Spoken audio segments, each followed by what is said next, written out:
My first question to you actually looks at some numbers that are coming in today. Today we are at 115 million coronavirus cases with at least 2.5 million deaths. That's in the world. In the United States, we're at 28.7 million cases with at least 516,000 deaths. These numbers are quite large, but we keep on hearing that the trend is going downwards of the cases and the deaths. Is that actually happening? So the trend in terms of patients getting really sick in ICU and the death rates, that's lower. But patients are still, there are still people getting positive for COVID-19 because again, there's so many new variants now which are more infective, and the number of cases are still high. So the mortality rate is less, but the number of cases for COVID-19 are still going higher. Right. Let's talk about this. Experts are saying that there may be a fourth surge due to these variants that you just had mentioned. What is your comment on it? And if you could describe to us what this UK variant is doing and the South African variant is doing, it seems like they're circulating the most. Yeah, so it's just that more research is going on, there are more studies going on, and these variants were already there. Like with every virus, there are always variants. Because the virus mutates and then there are going to be new variants. We know some of them now, but in future we'll find out about even more variants. But that's how the virus basically tries to survive. These variants, again, so many different variants. The UK variant, it's more infective, but again, we've seen that the mortality is not that high. It causes mild symptoms, but again, it infects so many people because it's more contagious. So that's why we're seeing more cases, and I think in US, like we have seen more UK variant as compared to the other ones. So in terms of prevention, what we've been seeing since the beginning, wearing your mask, social distancing, washing hands, and just doing all the precautions, we still have to do that because otherwise the virus will keep spreading even with the vaccines which are out.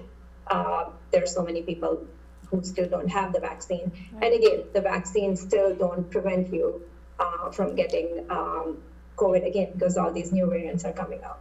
Right, and some of these vaccines are not even effective against this virus. When you're looking at this trend, doctor, what is going to happen in the next couple of months while you're seeing these variants come in? What's your prediction? So with all these new variants coming, and I think with more research and more studies, we're finding out more about them. The vaccine definitely is going to provide some kind of protection. But again, it's not effective against all the variants. So the precautions still have to be there. So everyone should just, I think the vaccine just provides that satisfaction that you can just go about your day, like routine life, which we had a year ago. So it's not the case. You still have to do the social distancing, mask, and everything else. Even if you've gotten the vaccine. And right now, actually, we're having a problem getting everyone vaccinated. Right. So we're still in that phase. You know, before I ask you more questions on the vaccine, because I have a ton of them, when you're looking at the current cases, doctor, experts are also saying that ages 20 to 46 might be responsible for these ongoing cases that we're seeing. What are your comments on that? So again, that the younger population, less comorbid condition for this age group as compared to older age group who are still practicing the social distancing and all the precautions, because again, if they get COVID-19, their chance of getting more sick and ending up in the hospital is more as compared to younger. But again, this virus can affect any age group, and you never know which way it's going to go. So the precautions still would be there. This age group, I think with all the relaxation in opening the restaurants, travel and all that, since they're doing all this, they are getting like more cases in this age. We're going to see more. But again, there's nothing much which can be done other than just telling them, try do the social distancing, masks, and whatever we were doing a year ago. I know there's COVID fatigue and everyone wants to travel now, go back to the restaurants, eat out, and socialize. But we have to be really, really cautious because everyone is not vaccinated right now. So we haven't reached a herd immunity yet. And again, the way this virus is going, how the studies are going, we don't know what's ahead in future. So we need to be cautious at this point. Yeah, the sense of normalcy that everybody, wants, we're not there yet. I think it's important for everybody to know that. Doctor, let's talk about the vaccines right now. My first question has to deal with Moderna and Pfizer, which have been given in the country so far. Have you seen any differences in side effects from these two vaccines? And do you recommend one over the other? Mm-hmm. So both the vaccines, no, I wouldn't recommend one over the other. In terms of efficacy, they're both equally good. They're providing almost like 95, 96% efficacy. Side effect profile as well, almost similar. And again, every person will get different side effects. Some might not get any. So fever or myalgias, fatigue, these symptoms, side effects which we see with both the vaccines. And again, the degree varies with different people. Right. Let's now talk about the Johnson & Johnson vaccine, doctor, because it has been approved this week and it's starting to get administered. My question to you is, right now it shows 66% efficacy against moderate to severe illness, 85% efficacy in most severe disease. Pfizer and Moderna have about 95 to 96% efficacy. People are concerned about how good is Johnson & Johnson vaccine and should they take it at that point? What is your take on it? My take, so again, I know Johnson & Johnson vaccine has been approved for emergency use authorization. Get any vaccine, whichever you get, because any vaccine is better than no vaccine. It provides prevention, it provides protection, which we all need at this point. If there was enough of Pfizer or Moderna vaccine available for everyone to get vaccinated, that would have been great. That's not the case. We still have problem with the rollout. There are many people who are just begging to get vaccine, and it's like we don't have enough. So the Johnson & Johnson, this vaccine, less efficacy, but at least it's providing you some protection, some prevention. So I would say if it's available, take that.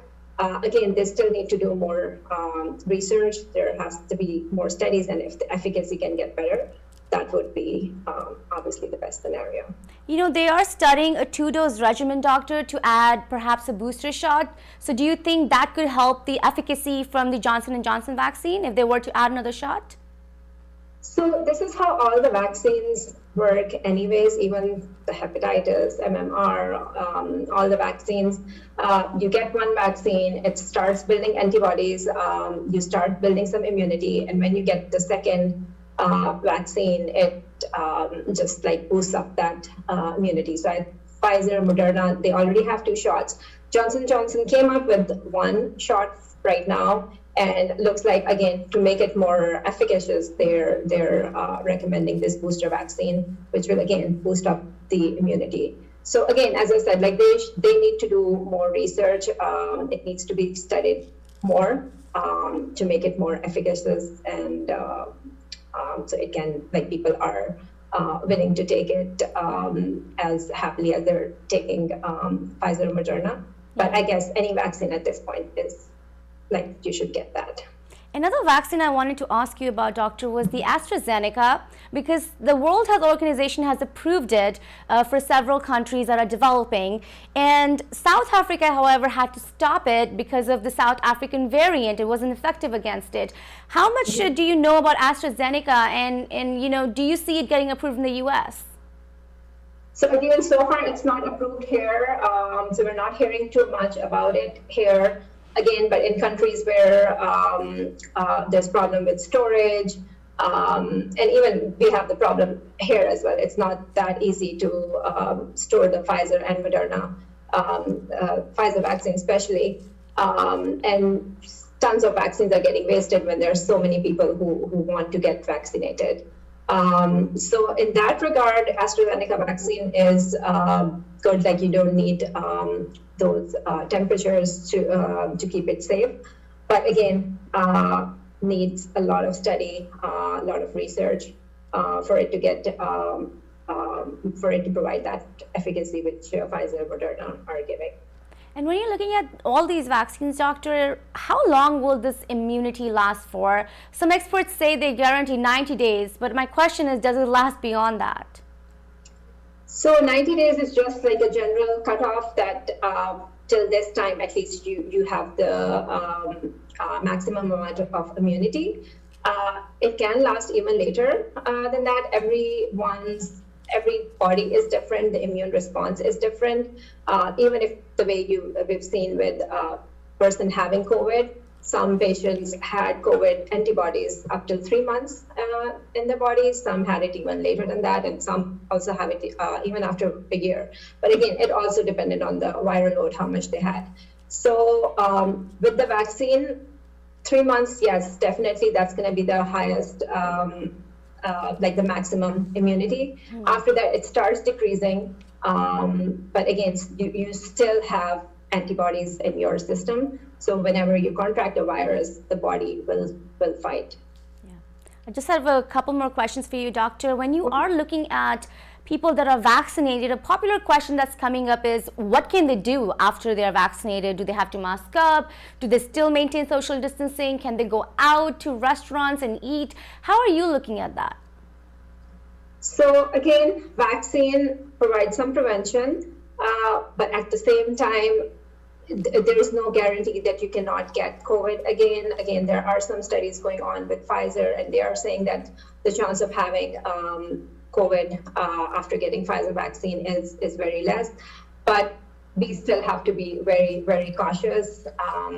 So all the things which we're doing right now, we still have to keep doing it after getting vaccine, because fine, you could have gotten your vaccine, but the people around you, they all haven't received their vaccine yet. And everyone is at a different phase as well. Those who have gotten vaccine, if you've gotten one dose, you are still going to get another dose. And then even 2 weeks after that, until you get full immunity. So again, at this point, everyone is not vaccinated. And the precautions which we're doing is not only for ourselves, it's for others. Wearing a mask, it's not just protecting you, it's basically you're protecting others. So that still has to continue.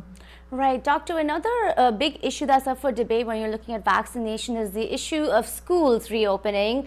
And the CDC has said that the schools can safely reopen without teachers and educators getting vaccinated. However, the teachers union, of course, has an issue with it because adults are the ones that are getting affected more by this virus. How are you looking at this? Should schools reopen before the teachers are vaccinated? Again, this is not just like a decision which one person can make. It is a personal decision as well, but again, the government has to be involved the way they are. And every county, every place is different. There are some places where the school is sufficient enough to provide all those precautions which the teachers and the children need for social distancing, and still have children in school and teach them. But there are many other places where that's not possible. So all that has to be kept in mind. But I still think that with the vaccine now, it has rolled out. We're still not where we should be, but with the vaccines and all the precautions, I think we should have most of the schools open and everything. Right. Slightly going back to normal. Right. I just have 2 more questions left for you, doctor. Have you seen any interaction between COVID and at high-risk patients? I ask you because a lot of South Asian population is at high risk with a lot of diseases that fall into our communities. How have you looked at it, and what's your advice to these people? So yes, South Asian population as compared to many other, do have high risk of diabetes, high blood pressure, ischemic heart disease. And again, these are all the comorbidities that if you contract COVID, you are at high risk of getting worse effects from it and ending up in a hospital or ICU. So yes, this community, I would definitely say that even with the vaccine, which with all these comorbidities, they do fall into the category of getting the vaccine right now. With the vaccine as well, do all the precautions which you were doing before. And again, if you haven't seen your doctors in a long time, just because of the COVID, the lockdown, and all that, just make sure that you, at least you try to contact them on video visits and make sure you have all your medications and you're taking them regularly, because again, you have to manage your chronic diseases and stay healthy to fight this infection in case you contract it. And my final question to you is just, Doctor, I wanted to know, what is your biggest worry right now? You look at the variants, you're looking at the vaccinations, you're looking at patients coming in and out. What is that biggest worry that could sort of, hinder this process of curbing the disease? So I think at this point for everyone, it's been a year now, so everyone is frustrated. Everyone wants to get back to their normal life, which we had a year ago. But we are a lot better state where as compared to last year. But there is a lot of work which still needs to be done. Again, one is vaccine, making sure that trying to get everyone vaccinated, which we are having problems with that. So the only thing which we can do is all those precautions which we've been doing right now, and not rushing to get back to the normal life which we once had. Slowly, everything is getting relaxed with the restaurants being open. I think now with the Easter break coming up, people are planning travel, which is going to increase the cases of COVID-19. So I would say just as much cautious as you can. This is the time. I know everyone wants to just get out of this whole pandemic era, but we need to fight it, and we need to fight it with everything, all the knowledge which we have right now, and that's just precaution.